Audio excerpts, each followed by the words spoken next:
नमस्कार, जय हिंद, जय भारत। आप देख रहे हैं मेट्रो लाइव। यूं ही नहीं मुझे आप राजकुमार अग्रवाल कहते हैं। मेरा काम है इस देश के अंदर जो खास और ख़ास में भी ख़ास कुछ होता है तो उसको आपके सामने लाना।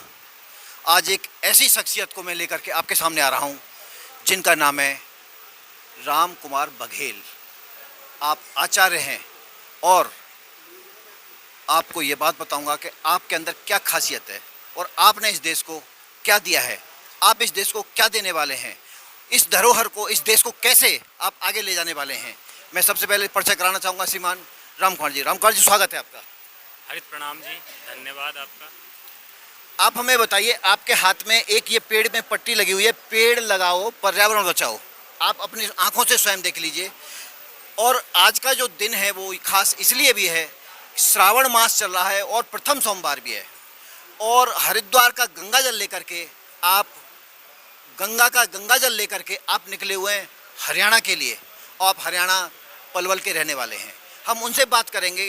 वो जल तो लेकर के गंगा जल कांवड़ की यात्रा कर ही रहे हैं, लेकिन साथ में जो पट्टा इन्होंने जो लटका रखा है उसका महत्व क्या है, आपको हमें ये बताएंगे। भाई साहब बताइए। पहले तो मैं आप सभी का हार्दिक अभिनंदन और धन्यवाद करता हूं कि आपने मुझे ये अवसर दिया कि मैं यह जो मिशन प्रकृति बचाओ इस अभियान को आपके माध्यम से मैं अन्य लोगों तक भी पहुंचाऊं। जैसा कि हम सभी जानते हैं, प्रकृति हम सबकी माँ है और यह सर्वे सर्वा है। प्रकृति हमको सब कुछ देती हैं, सिर्फ हमसे स्नेह और थोड़ा सा संरक्षण मांगती हैं। इन्हीं से हम सभी का जीवन है। तो हम सबका ये प्रयास होना चाहिए कि जितना जिससे जब जहाँ पर हो सके प्रकृति संरक्षण के लिए वो काम करें। हम लोग गोमुख से जल लेकर चल रहे हैं और मार्ग में हमने यह प्रयास किया है कि सभी जगह पर जहाँ भी हम लोग जो सेवा शिविर लगा रखे हैं उनमें रुक रहे हैं, वहाँ भी हम सभी को ये संदेश दे रहे हैं कि व्यक्ति को कम से कम अपने जीवन के लिए 1 से 2 पौधे वो लगाकर उनको वृक्ष बनाने तक उनकी देखभाल करे। और जो जल है उसके बगैर किसी का जीवन संभव नहीं है। तो जितना हो सके जल को बचाने का प्रयास करें। अपने बच्चों को भी वो ऐसे संस्कार दें जिससे कि हम प्रकृति संरक्षण में अपना योगदान दे सकते हैं, क्योंकि सारे कार्य सरकार नहीं कर सकती, कुछ कार्य हमारे अपने संस्कारों से भी किए जा सकते हैं। आपने जरूर सुना होगा, जल है तो जीवन है।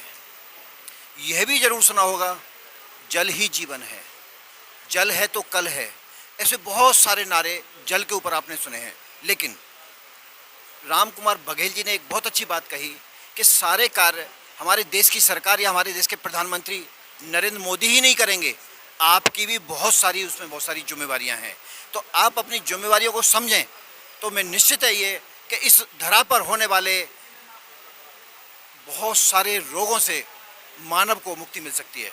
उसी कड़ी में हम बात कर रहे हैं राम कुमार जी से। उनसे हम ये जानना चाहेंगे कब से और आपकी आयु कितनी है, क्योंकि मैं देख रहा हूँ अभी बिल्कुल ज़्यादा अवस्था आपकी नहीं है, बहुत कम उम्र में भी आपने इतना बड़ी अचीवमेंट आचार्य कहाँ से कैसे प्राप्त किया?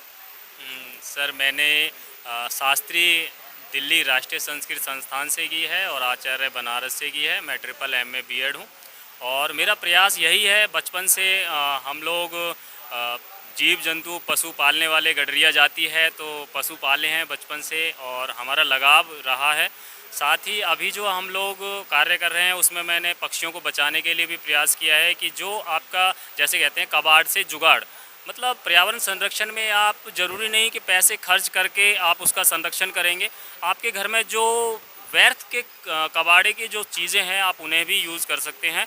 जैसे हमने ख़राब अगर मटके हो जाते हैं, जैसे गर्मियों में पानी पिया उसके बाद वो ख़राब हो जाता है, आप उसे चिड़ियों के घोंसलों के लिए भी यूज़ करते हैं। और मटके विधि से आप पौधारोपण भी कर सकते हैं। जहाँ पर आपको लगता है कि आप जल्दी उनमें पानी नहीं देने जा सकते हैं, तो आप एक मटके के पास एक पौधा लगाइए, मटके में पानी भर दीजिए, तो धीरे धीरे उसकी जो नमी है उस पौधे को मिलती रहेगी और लगभग मेरे ख्याल से 20 से या 25-30 दिन तक उस पानी के सहारे उस पौधे को खुराक मिलती रहेगी। तो और ऐसी प्रकार से जैसे कि आपके घर में कोई गत्ता है, आप उसे पक्षियों के लिए घोंसले में प्रयोग कर सकते हैं। आपके घर में फल की टोकरी या सब्जियों की कोई टोकरी व्यर्थ पड़ी है, आप उसे भी पक्षियों के घोंसलों के लिए प्रयोग कर सकते हैं, क्योंकि पक्षी भी पर्यावरण के बहुत अच्छे मित्र होते हैं। उन्हें भी बचाना हम मनुष्य की जिम्मेदारी बनती है, क्योंकि प्रकृति से छेड़खानी करने में सबसे आगे सिर्फ मनुष्य है। और अगर प्रकृति को जो भी नुकसान पहुंचा रहा है, सिर्फ और सिर्फ मैं इसका दोष मनुष्यों को देता हूं। मनुष्यों की वजह से ही हम लोग जितनी भी आपदाएं झेल रहे हैं, केवल मनुष्य की वजह से है। हम लोगों ने पहाड़ों से जो यात्रा वहां से आरंभ की, गोमुख से, वहीं से हमारा संदेश ये रहा है कि आप लोग जहां भी जाते हो उसे भ्रमण का केंद्र ना बनाकर आस्था का केंद्र रखिए। और जब आप आस्था करते हैं किसी के प्रति, तो उसे बचाने की जिम्मेदारी भी आप रखिए। वहाँ पर जो भी आप गंदगी छोड़ते हैं, उसे गंदगी वहाँ ना छोड़कर अपने साथ लाइए, उसे डस्टबिन में डालिए। ये आपकी जिम्मेदारी बनती है। परमात्मा प्रकृति के कण कण में निवास करते हैं। जब आप प्रकृति के हर एक जल है, जीव है, जंतु जो भी हैं, पेड़ पौधे हैं, सबकी रक्षा करोगे तो परमात्मा अपने आप स्वतः ही खुश रहेंगे और हम सभी इस धरती पर खुश रहेंगे। राम कुमार जी ने ऐसे कुछ शब्द आपके सामने कहे जो जिससे कि आप भली भांति परिचित हैं, वाकिफ़ हैं, जैसे कि एक जुगाड़, जैसा कि इस कबाड़, लेकिन कबाड़ में जुगाड़, ऐसा एक शब्द आपको आज नया सुनने को मिला है राम कुमार बघेल जी के जुबान से। कबाड़ में जुगाड़ बनाइए। और मैं आपको ये बात अब बता दूं, प्रकृति का अगर कोई विनाश करता है और कोई नाश करता है तो वो मानव है, जबकि प्रकृति का विनाश होगा तो समझिए हमारे जीवन का विनाश होगा। हमारे जब विनाश होगा तो हम आगे अपने भविष्य में अपने बच्चों को क्या देने वाले हैं, आप स्वयं सोच सकते हैं इस बात के लिए। मैं आपसे ये भी जानना चाहूँगा, अभी तक आपने कितने पेड़ लगा चुके हैं?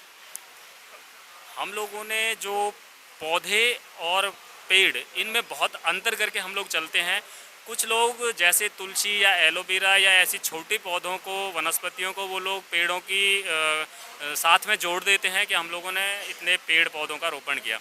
मैं उससे बहुत अलग कार्य करना चाहता हूँ। मेरी पूरी संस्था, मेरी पूरी टीम, हम लोग प्रयास कर रहे हैं कि गिनना तो हमने छोड़ ही दिया, क्योंकि हर अवसर पर, चाहे खुशी हो, गम, आओ पौधे लगाएं, हम इस प्रकार से हम लोगों ने अभियान चला रखे हैं। तो किसी का चाहे बर्थडे है, चाहे किसी की तेरहवीं है, चाहे किसी के शादी की सालगिरह है, विवाह उत्सव है, हम हर समय पौधा लेकर पहुंच जाते हैं। कुछ लोग तो कहते हैं ये लो आ गए पौधे वाले, तो हमें बुरा नहीं लगता, हमें अच्छा लगता है और लोग इससे प्रभावित हो रहे हैं। अभी तक मैं तो यही कहूँगा जी कि जो पौधे वितरण का है उसका भी हमें लगभग नहीं पता, लेकिन मैं अनुमानित जो मान के चलता हूँ, शायद लाखों के आसपास हम लोग इन पौधों के साथ में लगे हुए हैं। और प्रभु से प्रार्थना भी है कि जो लोग हमारे संदेश को देख रहे हैं आपके माध्यम से, हम चाहते हैं कि वो लोग भी इन पौधों को जीवन समझें, इनको अपना मित्र समझें। मैं पौधा मित्र लिखता हूँ, अगर कहीं पे बोलता हूँ तो मैं पौधा मित्र कहता हूँ, वृक्ष मित्र कहता हूँ, क्योंकि यही तो हमारे जीवन दाता हैं। इन्हीं की पूजा करेंगे, इन्हीं से तो हम लोग जीवन पाएंगे।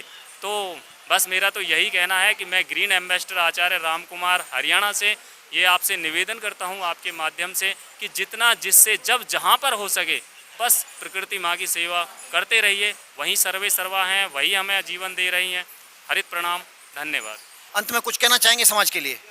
सर, समाज को बस मेरा यही संदेश है कि आप जैसे प्रकृति प्रेमी जिन्होंने मुझे इस काबिल समझा और मेरे विचारों को जनता तक आप पहुंचा रहे हैं, तो सबसे पहले मैं यही कहूँगा कि अपने घर से, अपने आपे से आप शुरुआत कीजिए। अपने बच्चों को बताइए कि अगर आप एक पेड़ से दातुन भी तोड़ते हैं तो एक इतना सा टुकड़ा तोड़ने के लिए इतनी बड़ी टहनी तोड़ते हैं, उसको कष्ट होता है। आप ऐसा ना करें, कोशिश करें ये सोचने की कि मैंने अपने जीवन में क्या कोई पेड़ लगाया है जो मैं इससे तोड़ रहा हूँ, इसे यूज़ कर रहा हूँ। दूसरा, आप ये देखिए कि अगर आपको आवश्यकता पड़ रही है तो आप एक औषधि के रूप में आप पौधों से मांग कर देखिए।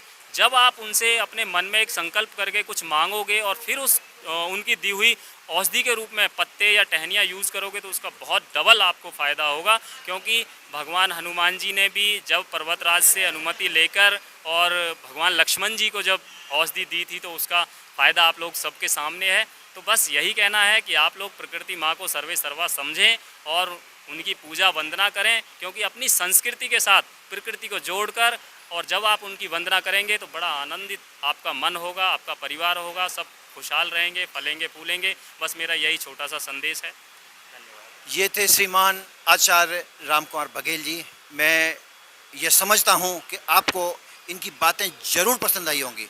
अगर आपको ये वीडियो पसंद आती है तो इसको लाइक करें और अपने मित्रों को शेयर करें और मेरे इस चैनल को सब्सक्राइब करें। नमस्कार।